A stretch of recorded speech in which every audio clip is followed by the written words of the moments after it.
So hello everyone, this is Vaishali. I really welcome all of you on my YouTube channel. So basically मैं आप सब लोगों का welcome करती हूँ। ये वीडियो में स्पेशली मैं आप लोगों को बताने वाली हूँ कि नॉर्थ साइड 7, 6, 5, 4 या जो भी आप nursing officer AIIMS new Delhi के लिए आना चाहते हैं, आप किन बातों का ध्यान रखें और कौन सी ऐसी चीज़ें जो आपको मोटिवेट करेंगी और आप इस एग्ज़ाम को अपने फर्स्ट अटैम्प्ट में निकाल सकते हो। सो सबसे पहले मैं यहाँ पे अपना खुद का एक्सपीरियंस शेयर करना चाहूँगी आपके साथ। मुझे लगभग 5 से 6 साल हो चुके हैं एम्स न्यू दिल्ली के अंदर। मैंने स्टार्टिंग के जो 5 साल थे वो CTVS कार्डियो ICU में अपना निकाला है और 1 साल मैंने CTVS कार्डियो CT4 वार्ड में निकाला है। और मेरा जो थ्रू आउट जर्नी था वो बहुत ही ज़्यादा इंटरेस्टिंग, बहुत ही ज़्यादा इम्प्रेसिव था।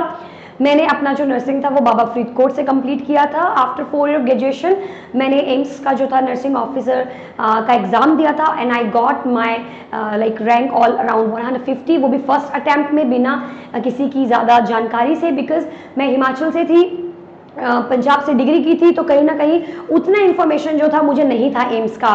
एंड देन आफ्टर मैं अपने ब्रदर के साथ दिल्ली आती हूँ, विजिट करती हूँ एम्स दिल्ली, सिर्फ ये जानने के लिए कि एम्स में सिलेक्शन होता कैसे है। And you will be surprise कि वहाँ पर मुझे जो नर्सेज मिले थे, जो मुझे वहाँ का स्टाफ मिला था, उन्होंने मुझे कहा था कि बस आपको पेपर देना होता। सो आई वॉज लाइक कि हाँ, कोई ना कोई एग्जाम तो होता होगा जिसे दिया जाता है एम्स में अंदर आने के लिए। उसी दिन मैंने ठान लिया था कि मैं एम्स में आके ही रहूँगी। नॉट उस टाइम, बट मैंने कॉलेज के अपने 3rd से 4th ईयर में ही डिसाइड कर लिया था कि मुझे एम्स न्यू दिल्ली ही ज्वाइन करना है। यही मेरा जो है वो ड्रीम है, जो शॉर्ट टर्म गोल है मेरा वो यही रहेगा। और जैसे ही मैं दिल्ली आई अपने ब्रदर के साथ, फिर मैंने अपने ब्रदर को बोला कि तुम जाओ वापस, मुझे तो यही रहना है दिल्ली में और मैं दिल्ली एम्स ही ज्वाइन कर कर ही वापस घर आऊंगी। एंड देन आफ्टर मैंने ज्वाइन किया एक छोटा सा सेंटर जो कि आपका शहादरा में था, जहां पर सिर्फ नर्सिंग के स्टूडेंट्स को पढ़ाया जाता था। तो जैसे कि आप सब लोग जानते हैं कि डिग्री कंप्लीट करने के बाद हम लोग टीच कर सकते हैं। सो वैसे ही मैंने टीचिंग किया और वहां पर मेरी मुलाकात हुई एक लड़की के साथ जो कि खुद भी वहां पे एक टीचर थी। और उसने मुझे बताया कि उसके किसी फ्रेंड ने पिछले साल 2 साल पहले 2016 में एम्स का एग्जाम दिया था और अब वो एम्स न्यू दिल्ली में जॉब कर रही है। वही एक क्लिक था मेरे माइंड में कि ऐसा कैसे हो सकता है और ये एग्जाम कहाँ पर दिया जाता है। और फिर मैंने जब जानकारी निकलवाई, अच्छे से जाना पहचाना, तब मुझे पता चला कि साल में एक बार एम्स दिल्ली पेपर लेता है और वो था सितंबर का महीना। सो मैंने अपनी जो प्रिपरेशन थी वो लगभग, वैसे तो through out college I always top in my college, मैंने अपने कॉलेज के पूरे टाइम में अच्छे से पढ़ाई करी थी, तो मुझे मालूम था कि मैं बहुत आसानी से अपना पेपर निकाल लूंगी। फिर भी मैंने थोड़ा रिवीजन किया, थोड़ा रिवाइज किया। उसके बाद मैंने अपना सितंबर में एग्जाम दिया था। 9 सितंबर को मेरा पेपर था और अगस्त का जो महीना था उसी में फॉर्म निकले थे और मैंने फिल किया था और मैंने डिसाइड कर लिया था कि मुझे तो जाना ही जाना है।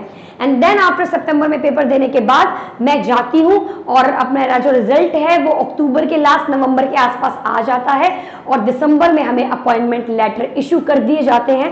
एंड 2018 में मैं एम्स के अंदर एंट्री कर लेती हूँ।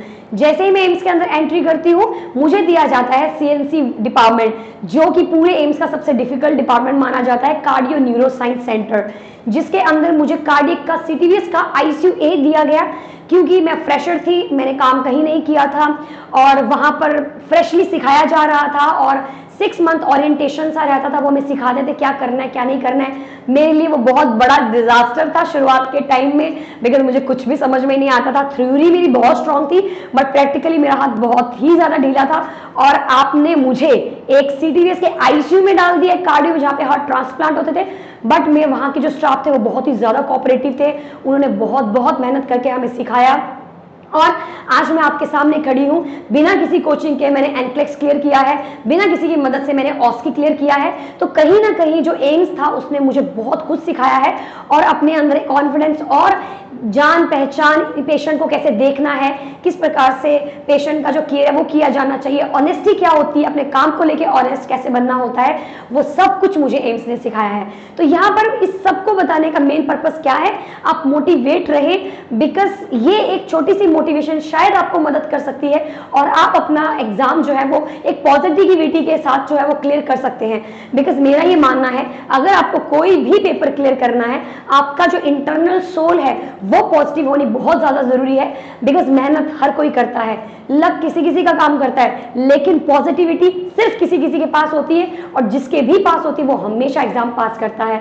एंड सेकेंडली मैं आपको ये भी बताना चाहती हूँ कि जैसे ही मैं एग्जाम से बाहर आई थी, मैंने अपने घर फोन करके बता दिया था कि मेरा सिलेक्शन हो चुका है, जबकि रिजल्ट नहीं आया था। बिकॉज जब आप पेपर देते हो, आपकी तैयारी कुछ इस प्रकार की होनी चाहिए कि जैसे ही आप एग्जाम सेंटर से बाहर निकले, आपको एनालाइज हो जाए कि मैं तो पास हूं, मैं ये पेपर क्रैक कर चुकी हूँ। सो गाइज, ये काफी इंपॉर्टेंट चीजें हैं, और मैं अपना एक्सपीरियंस आपको इसलिए बता रही हूँ ताकि आप मोटिवेट रहें, ताकि आप फोकस रखें, क्योंकि एक छोटे से डिसीजन ने, एक छोटे से स्टेप ने, एक छोटे से पेपर ने मेरी पूरी की पूरी जिंदगी बदल दी, और मुझे आज इस मुकाम पे रखा है जहां पे मैं और लोगों को मदद करती हूँ एनक्लेक्स पास करने में, नॉर्सेट पास करने में। और गाइस, सबसे मेन चीज है आपका 4 साल का पढ़ा हुआ डाटा। मुझे किसी कोचिंग के किसी जादू मंत्र ने पास नहीं करवाया है, मुझे पास करवाया है जो 4 साल मैंने पढ़ा है, जो डाटा मेरे दिमाग में है, जो प्रैक्टिस मैंने सीखी है, जो सिखाया गया, जो खुद सीखा, एमसीक्यू सॉल्व किए। तो आपका नॉलेज, आपका जो नॉलेज के साथ जो एक्सपीरियंस है, वही आपको एग्जाम पास करवाने में मदद करता है। और आप प्लीज अपनी हिम्मत मत हारना। अगर ये सितंबर में अगर आप प्रिपेयर्ड नहीं हो, डोंट लूज योर होप्स। अप्रैल में एग्जाम आ रहा है, आप अपने आप को अप्रैल के लिए प्रिपेयर कर सकते हो, लेकिन मैं चाहूंगी कि आप सितंबर का पेपर जरूर दें, ताकि आपको अपनी रैंक का पता चले कि आप किस मुकाम, किस लेवल पे आप हैं, और किस प्रकार आप उस लेवल से ऊपर आपको टॉप रैंक में आना है, तो आप कैसे आ पाओगे। क्योंकि जब हम कोई एग्जाम देंगे तभी हमें एनालाइज होगा कि हम किस प्रकार से अपनी जो अचीवमेंट है वो हासिल कर सकते हैं, कहाँ हमारी कमी है, और कौन से क्वेश्चन पेपर के कौन से क्वेश्चन के अंदर हमारा पोर्शन वो वीक था। तो आपको काफी ज्यादा मदद होगी ये समझने के लिए कि आपको कितनी कितनी नॉलेज है और कितनी नॉलेज नहीं है। इसीलिए प्लीज एग्जाम जरूर देना है आपको। और अगर आपको नर्सिंग से रिलेटेड कुछ भी इंफॉर्मेशन चाहिए है तो प्लीज लेट मी नो। मेरी जहां तक मैं आपको मदद कर पाऊंगी, I will do that. Thank you so much and best of luck.